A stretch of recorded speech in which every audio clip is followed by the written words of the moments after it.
BNTV 구독자 여러분 안녕하세요. 보안뉴스와 김진원 변호사가 함께하는 개인정보 지키다. 진행의 이소미 기자입니다. 오늘도 이 개인정보와 관련된 흥미로운 주제들 준비 많이 해뒀는데요. 정보보호에 대한 확실한 가이드라인 제시해 주실 분이죠. 김진원 변호사님 모셨습니다. 변호사님 안녕하세요. 네, 안녕하세요. 반갑습니다. 네, 반갑습니다.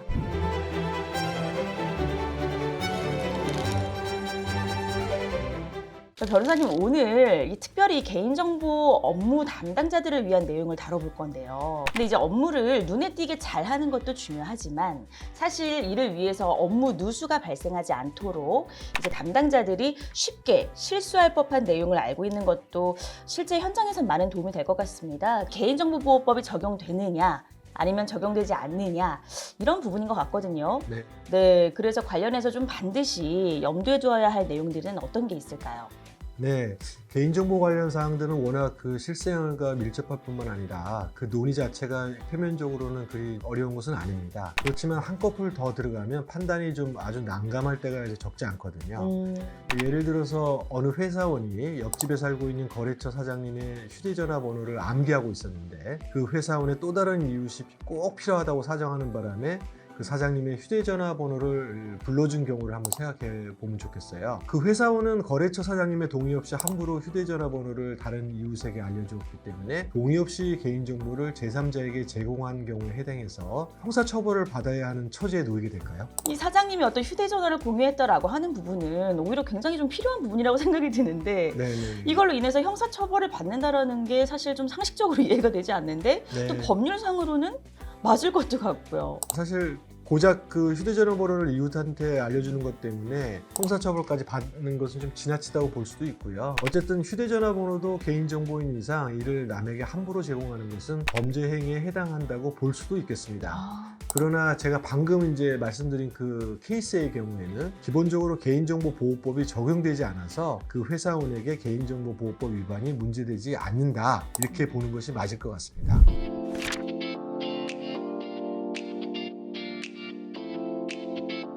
사실 이 개인정보와 관련된 사항이 실생활과 밀접하기 때문에 오히려 판단이 쉬울 거라고 생각했는데 좀 오히려 반대일 수도 있겠다 이런 생각이 드는데요. 이 내용만 들으면 사실 크게 문제되지 않을 것 같지만 또 동의 없이 공유됐다는 점이 걸리긴 해요.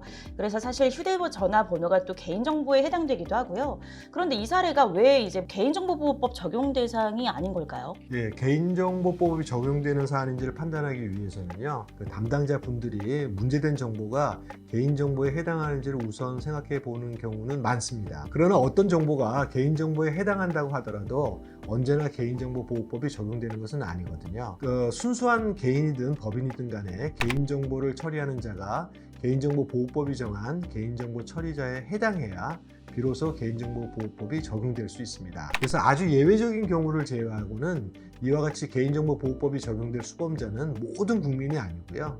특정한 범위의 법인이나 개인 등인데 이걸 가리켜서 개인정보 처리자라고 그렇게 부르고 있습니다. 그런데 이제 개인정보보호법은요, 개인정보 처리자에 대한 정의 규정에서 개인정보 처리자란 업무를 목적으로 개인정보 파일을 운영하기 위하여 스스로 또는 다른 사람을 통해 개인정보를 처리하는 자 이렇게 정의되어 있습니다. 특히 개인정보 파일을 운영해야 한다고 하고 있는데요. 여기서 개인정보 파일은 개인정보를 쉽게 검색할 수 있도록 일정한 규칙에 따라 체계적으로 배열하거나 이렇게 구성된 개인정보 집합물을 말한다라고 이렇게 정의 규정이 되어 있기 때문에 개인정보보호법이 적용되기 위해서는 검색이 용이한 형태로 존재해야만 하는 것입니다. 그래서 이제 제가 처음에 언급한 사안을 한번 돌아가 보면요, 그 회사원은 개인정보인 휴대전화 번호를 머릿속에 암기하고 있다가 또 다른 이웃에게 알려주었다고 이렇게 말씀드렸잖아요. 네. 근데 이와 같이 사람의 머릿속에 암기되어 있는 정보를 개인정보 파일 형태로 보존되어 있다고 평가할 수는 누가 보더라도 없다. 그렇기 때문에 제가 든 사례에서는 개인정보보호법이 적용될 수 없다. 그렇게 말씀드릴 수 있겠고요. 네.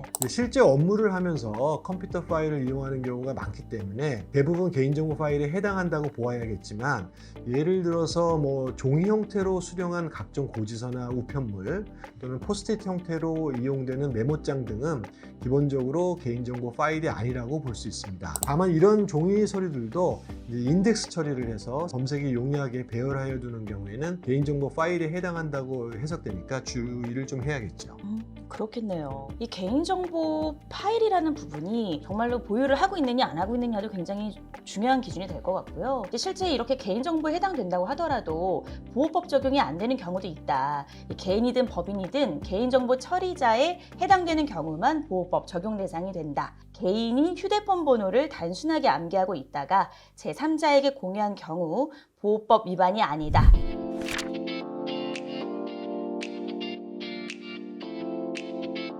변호사님 이렇게 사례를 말씀해 주시니까요. 네. 또 다른 좀 대표적인 사례가 있을지도 궁금해요. 네, 많이들 그 오해하기 쉬운 사례를 한번 생각해 보면요. 어떤 이제 임차인이 임대인과 주택임대차 계약을 체결해서 어느 날 그 임차인이 그 임대인의 주소를 이웃 지인에게 알려준 경우를 한번 생각해 보면 좋을 것 같아요. 맨 처음에 든 사례와 거의 비슷하지만 이번 경우는 머리로 암기한 게 아니라 휴대전화 번호에 저장하여 둔 거기 때문에 아까 말씀드린 것처럼 휴대전화 번호도 검색에 용이하게 다 되잖아요. 네, 맞아요. 그렇기 때문에 개인정보 파일 형태로 개인정보를 처리하는 건 맞아요. 근데도 이 경우에도 역시 개인정보보호법이 적용되지 않습니다. 그래서 앞서서 이제 개인정보 처리자에 대한 부분들도 말씀해 주셨는데 네. 혹시 그 부분이 또 핵심일까요? 꼭 그런 건 아니고요. 이런 네. 경우에는 개인정보보호법에 적용을 받는 개인정보 처리자가 아니다라고 하는데 또 이유가 좀 다릅니다. 아까 말씀드렸다시피 개인정보보호법은 개인정보 처리자에게 적용되는데 개인정보 처리자는 업무를 목적으로 개인정보 파일을 운영하기 위해서 개인정보를 처리하는 자라고 말씀드렸잖아요. 네. 근데 여기서 업무란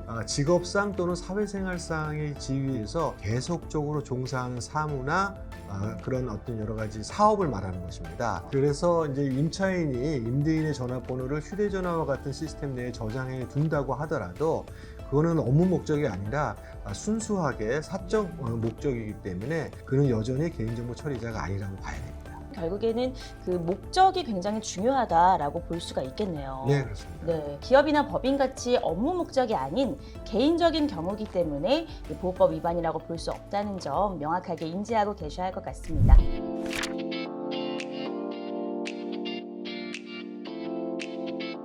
네, 그렇다면 변호사님이 개인정보 처리자가 잊지 말아야 할 이 보호법 적용이 안 되는 사례도 있을까요? 업무 목적과 개인정보 파일 형태로 이제 운영될 걸 요하기 때문에요. 첫 번째, 일반 생활 과정에서 지인들의 연락처를 수집해서 이용하거나 다른 사람에 제공하는 거, 이건 이제 순수한 사적 용도이고요. 두 번째는 개인적으로 발생한 소송에 대응하기 위해서 뭐 사진 촬영을 한다거나 증거를 확보하는 그런 행위들, 이런 것들도 역시 업무 목적이 없다고 그렇게 봐야 합니다. 세 번째로는 막 주소 없이 메모 처리나 뭐 수첩에다가 연락처 정보 등 개인정보를 기재해 두었다가 활용하는 것은 개인정보 파일로 볼 수 없는 대표적인 사례에 해당한다고 하겠습니다. 다만 제가 말씀드린 그런 같은 행위라고 하더라도 그 업무 목적이 있는 경우나 개인정보 파일로 볼 수 있는 경우에는 개인정보 처리자의 행위로 보기 때문에 업무를 위해서 고객 명단을 관리하는 경우 또 회사가 관련된 소송에 대응하기 위해서 뭐 사진 촬영을 하거나 증거를 확보하는 거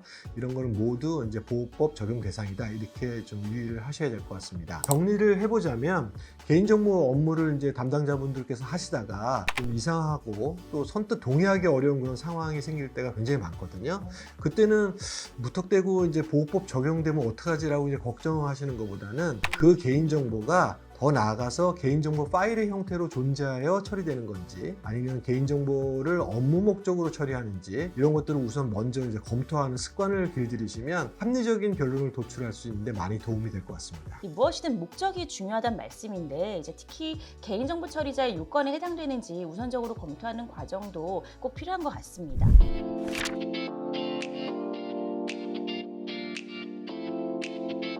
네, 오늘은 개인정보 업무 담당자가 간과해 놓칠 수 있는 내용들을 알아봤고요. 저희 개인정보 지키다 코너는 시청자분들의 궁금증을 해결해 드리기 위해서 BNTV 소통 창구 활짝 열어두고 있습니다. 방송 보시면서 개인정보 보호와 관련해 추가적으로 궁금한 사항 또 꼭 다뤄줬으면 하는 내용이 있다면 안내되는 이메일 주소 보아넷@보아뉴스.com 또는 유튜브 댓글로 자유롭게 남겨주시면 방송을 통해서 여러분의 궁금증 시원하게 해결해 드리겠습니다. 김진환 변호사와 함께하는 개인정보 보호의 모든 것, 개인정보 지키다. 오늘 저희가 준비한 내용은 여기까지고요. 함께해 주신 김진환 변호사님 감사드립니다. 감사합니다. 개인정보 지키다. 저희는 다음에 더욱 알찬 내용으로 찾아뵙겠습니다. 고맙습니다.